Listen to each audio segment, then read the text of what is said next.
Ten years ago in a bush in a village called Bujumbura near Hoima town in midwestern Uganda, a day-old baby lay on the thorny grass with no clothes covering its tiny and delicate body. The umbilical cord was rotten and maggots were loitering on it, eating their way into the baby's other organs. They told me that I was born and I was dumped in the bush. That bush was very, very big. There was a woman who was passing by and saw the cows crowding a place where that baby was lying. Now a decade later, that baby has grown into a healthy boy who speaks with confidence. In Mustard Seed Baby's home, where abandoned children and the orphaned are brought, he found a family. He's in primary 5. He's a very brilliant boy. Alan can tell where he was picked from, and this is one of the major challenges this home faces in revealing the children's heritage. For most, never get traced. Because when these babies grow, they also need to know their origins, especially those babies who are just abandoned. Normally, children in such situations would need counseling and support for them to go through the adjustment of knowing that they were rejected and thrown away. Some of the sad examples here include that of these twins and their baby brother who were born to a destitute mother. The other is of a child who was delivered by a woman known to be mentally disturbed. She abandoned him near a garbage mound. He's soon growing into an adult. How do we tell him? What background? There are many such children at the home. The managers have advised police against just bringing the babies to the home. We expect the police at least to go back and trace the origin of these babies because they are clues. Many of the children here were abandoned young, and each has a story which is better left untold. This 2-month-old baby boy was dumped and clearly left to die as well in a lake in Bugambe, near Bugambe Tea Factory, far from Hoima town. The people there heard a baby crying, and they found that the baby was wrapped in a polythene bag and was struggling. So they picked the baby. Good enough, the water did not carry him away. The youngster is feared to be HIV positive. The mother, who is just a 16-year-old girl, was traced after the baby was coincidentally taken for treatment in the same hospital where she had delivered it. They took care to dig the records and found out that this baby was delivered from that hospital. Unfortunately, the records showed that she was HIV positive.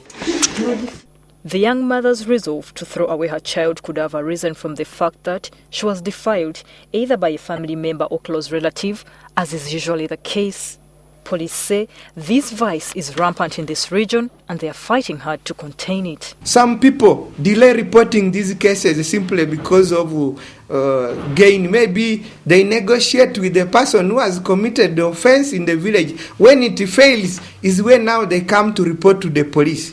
And it takes time. Sometimes the person even has hidden away. Sometimes even the evidence to get on the victim is a problem. When someone has had a good relationship with their parents, losing them to death leaves the bereaved with a deep sense of deprivation. But on the other hand, people who have never seen their parents in their lifetime have a different sense of loss altogether. The family provides a sense of security. Those who are abandoned are more vulnerable. They are people who might use the experience to indeed better themselves. The bad experience kind of gives them a sense of drive and motivation to do well. One of the other big challenges this children's home has had to grapple with is that of fathers who come to see their children once in a while and then disappear. They leave telephone numbers.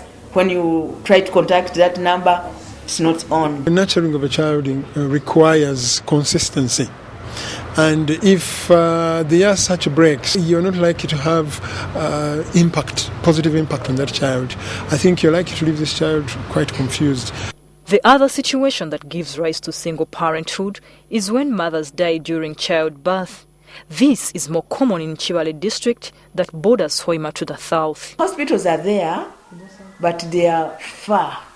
This vice of child abandonment has become so common that some residents have been duped by the numerous tricks the culprits use. A certain girl told me that you help me and carry me that my daughter. After that, and he got out to get the border. After 5 or 10 minutes, I didn't saw the girl. However, the authorities say the root cause of child neglect and abandonment is domestic violence, which is on the rise. Mostly parents are drunkards and marrying many women. At times they come home when they are drunk. So they make these children, you wake up and dance. So the child may be asleep. To wake up a child at 1 or 2, it's very difficult. They end up quarreling with their mom and they end up fighting. Some of the children are brought to this home when they are severely malnourished and mnemonic. Even when they are rushed to hospital, that in most cases never saves them. They die. Cases of child abandonment are way too many, and most of the victims are children left to the elements in the cruelest of forms. The police crime report of 2010 recorded 1,732 cases of child desertion, a sharp increase from 754 cases in 2009. According to Section 156 of the Penal Code Act, any person lawfully caring for a child under the age of 14 who willfully and without reasonable cause leaves it without means of support commits a desertion. However, the lawmakers find it hard getting the ones liable. Florence Naluyimba, NTV.